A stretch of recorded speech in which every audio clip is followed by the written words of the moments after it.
Thank you and good afternoon for you all coming today. You know, 6 days ago our community learned about the disappearance of Carlee Russell, and it sent fear and pandemonium not just through our city but the entire state and the nation as well.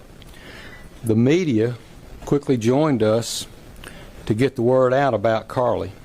Our community sprung into action and they organized search parties, arranged prayer vigils, and they took other steps that I'm not even aware of to help in this situation. The Hoover Police Department quickly rallied multiple partner agencies, stopping at nothing to find Carlee.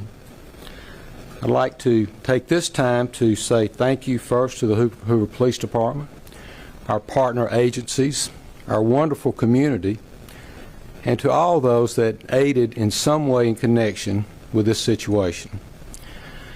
As the days have gone on and more information has been shared, we know everyone has questions. The Hoover Police Department is known for being very methodical and thorough with their investigations. For that reason, we did not feel comfortable speaking in detail publicly until now. It is important that we share this information now so that our community can be put at ease. So at this time, I'll turn the microphone over to Hoover Police Chief Nick Dursis. Thank you. Thank you, Mayor. Thank everyone for being here today.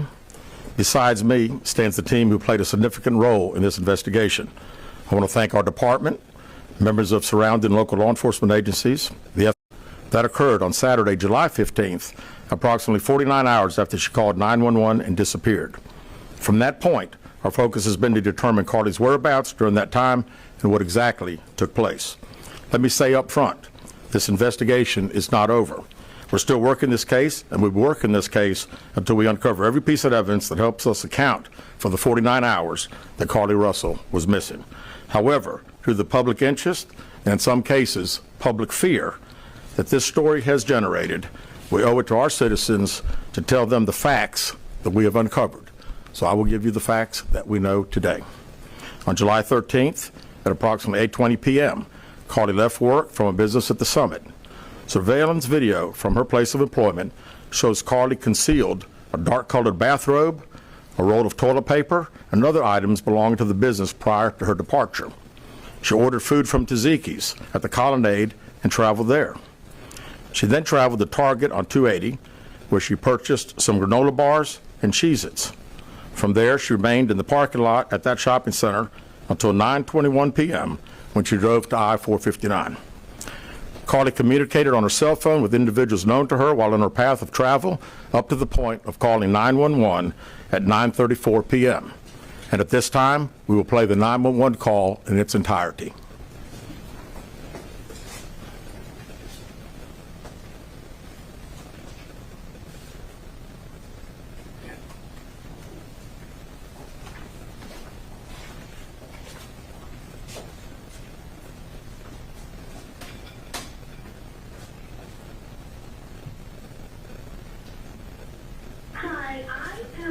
Interstate 459, and there is a kid just walking by themselves. Oh, hold on. Where on 459 are you? I'm right next to the exit 10 by the Pepper Med, like to get off by the Pepper Med. Okay, so you're before that exit? Yes. Okay, and were you headed southbound or northbound? Like towards Tuscaloosa or toward 280? Towards Tuscaloosa. Okay. And was the child on the left or right side? On the right side. Were they walking northbound or southbound? They're walking towards Tuscaloosa. Walking southbound? Or how old do they look? Like a toddler, like maybe like 3 or 4. Did you pull over with them? Are you still with them? Yes. Okay, are you with the child right now? No, I'm not. I didn't get out of the car. I can see them though. Do you mind staying and keeping an eye on them until we get there? Yeah, sure, yeah. Okay, what kind of car are you in? I'm in a red Mercedes-Benz. Is that a sedan or SUV? SUV. I mean, it's a sedan. Sorry. Can you put your hazards on for me? Yeah, they're on. Okay. Did you talk to the child at all, or did you say anything to them? No. Okay. No. Do they look like they're injured? No, they don't. Are they white, black, Hispanic, or Asian? They're white. Okay. Is it male or female? I think it's a boy, a little boy. Right now? Okay. So is he wearing clothes? Yes. Okay. What is he wearing? It's a white t-shirt, and it doesn't look like he has any pants on. It looks like a diaper. And you don't see any cars anywhere? No, no cars anywhere.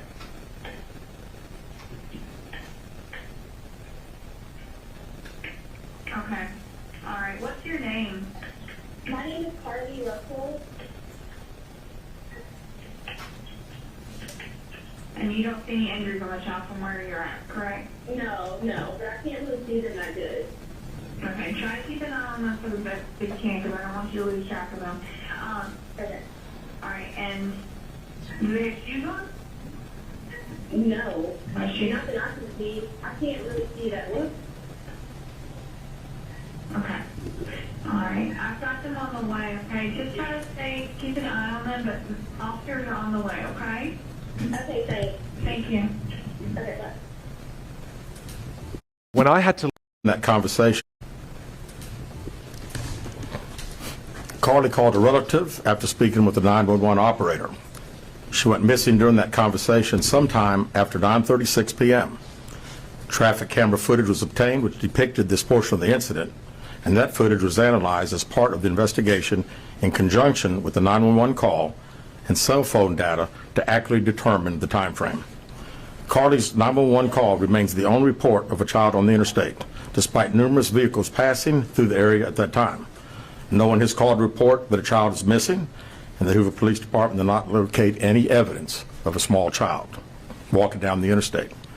Data from Carlee's phone, including her Life 360 app, shows that she traveled approximately 600 yards in her vehicle while she was on the phone with 911, stating that she was following a child. 600 yards. That is 6 football fields straight. 600 yards. The Hoover 911 Center received a second call from Carlee's mother, stating that a relative was on the phone with her when they heard Carlee scream, and then they had an open phone line. Hoover police officers arrived on the scene within 5 minutes of being dispatched, and several other officers arrived shortly. They located Carlee's wig and cell phone in the grass near the vehicle. Her purse was located in the front seat of her vehicle with her Apple Watch in the purse. The food she ordered for tzatziki's was also in the car. The items she purchased from Target, as well as the items taken from her place of employment, were not in the vehicle, nor were they located anywhere around the scene. Hoover Police deployed all available assets from the point in the search for Carlee. Additional resources were called in to include our own drone unit, crime scene investigators. Numerous detectives responded to the scene.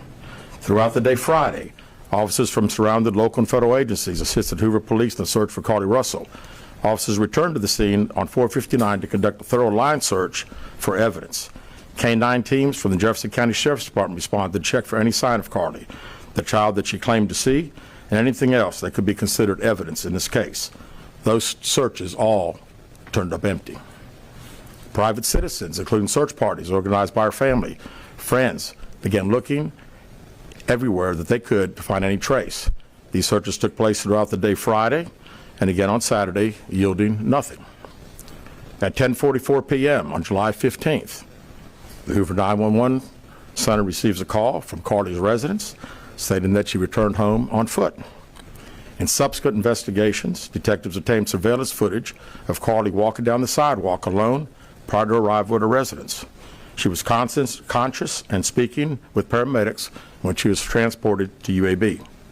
Detectives were able to obtain a brief statement from her prior to being treated and released. During the statement, she told detectives that while traveling down the interstate, she saw a baby walking down the side of the road and called 911. She stated when she got out of her vehicle to check on the child, a man came out of the trees and mumbled that he was checking on the baby. She claimed that the man then picked her up and she screamed. She stated he then made her go over a fence.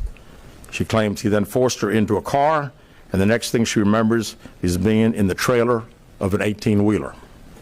She stated that the male was with a female.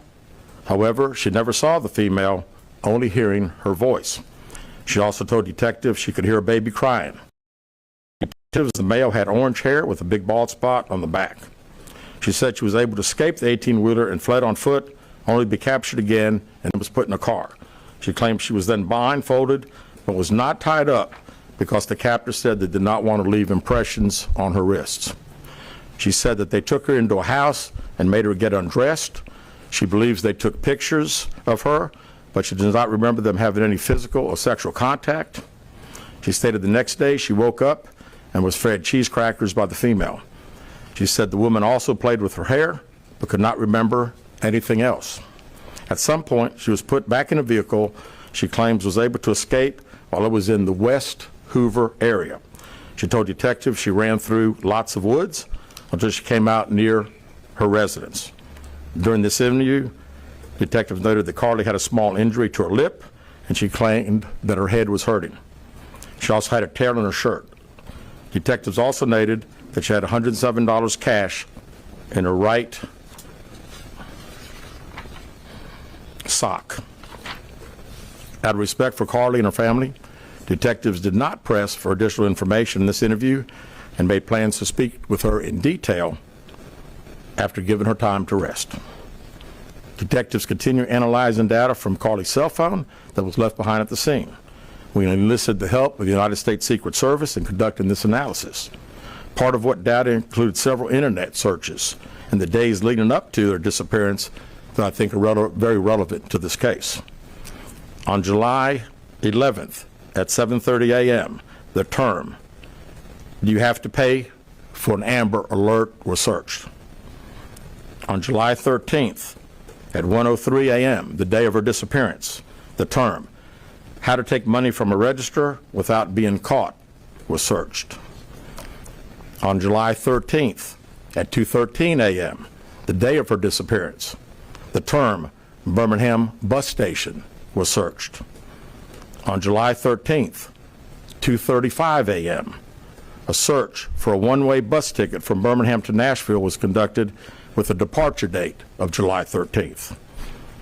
On July 13th at 12:10 p.m., a search for the movie Taken, a film about abduction, was conducted.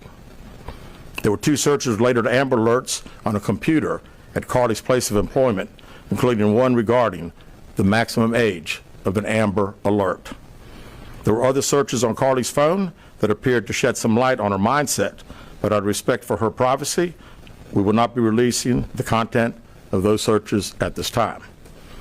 We've asked to interview Carlee a second time, but have not been granted that request. As you can see, there are many questions left to be answered, but only Carlee can provide those answers.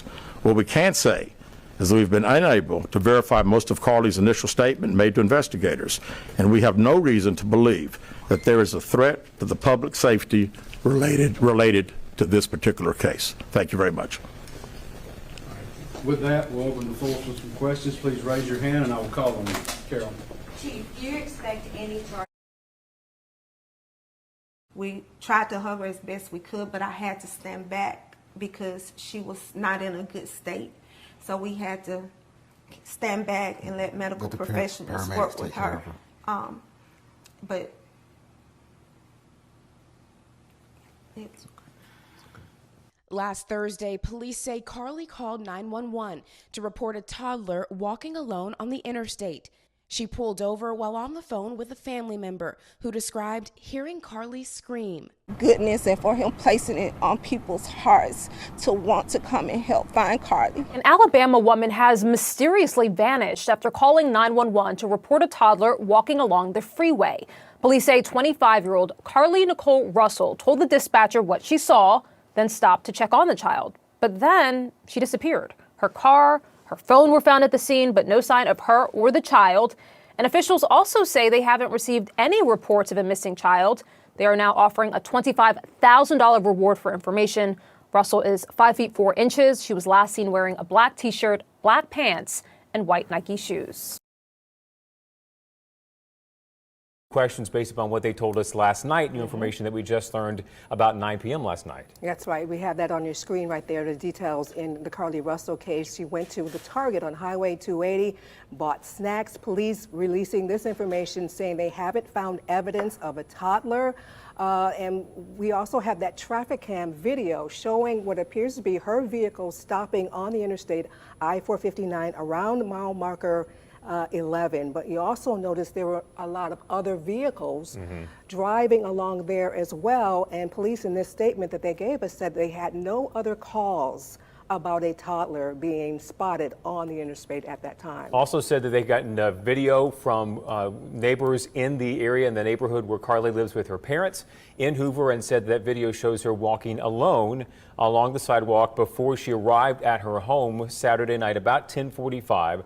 When her family called 911 to report that she was home and safe. And then, of course, police said they talked to Carlee very briefly around that time when she first returned home, but had been waiting for a chance to follow up with her, do a more in-depth question and answer session and interview to get more details about what happened to her, where she was during those 48 hours, and say they're still waiting for the chance to get that follow-up interview. As of last night, they said, in other words, she had not been made available to them again. And so again, Hoover police have been waiting several days to try and have her help them answer so many of the questions that we all have about what exactly happened. So let's give everybody a background. Maybe you have not heard about this case and you need to know why we're breaking into programming. This all began Thursday evening at 9:34. Hoover police getting a 911 call from Carlee Russell saying that she had spotted a toddler on the side of the road on I-459 heading south at mile marker 11 there, and that she was going to stop and investigate.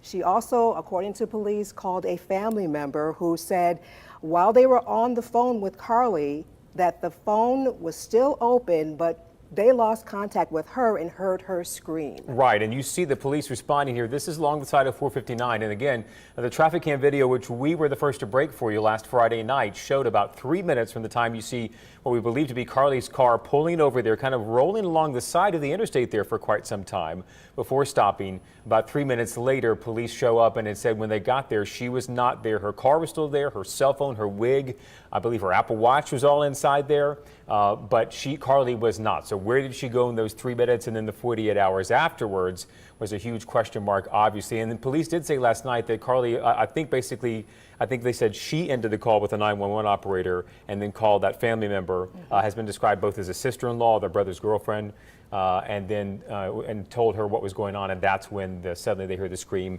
and she drops out of the call, but the phone was still open when they got to the car. We have a little bit of a statement from Carlee's mom, which was released to us yesterday afternoon, about 24 hours ago. Talitha Robinson Russell saying in part, Carlee has given detectives her statement, and hopefully they are pursuing her abductor. It's up to law enforcement to determine what information they want to release and when. Well, the when we know is now within the next 60 seconds, we believe that press conference will begin.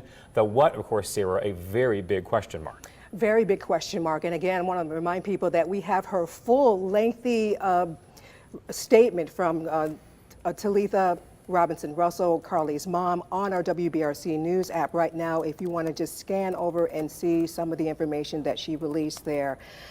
This case has been one that is just so emotional. When we go back to on Friday, when we got that information from police, and there was a search ensuing, and there were people gathering, and vigils are being planned. You saw so much unity in our community. But after she returned home, you're seeing people asking questions, and some people are very divided now over this case. And so this news conference is designed to help with that. So many unanswered questions. What was obviously almost universal apprehension and fear and concern has now turned to certainly skepticism in some corners. Let's see what Hoover Police can tell us. Good afternoon and welcome.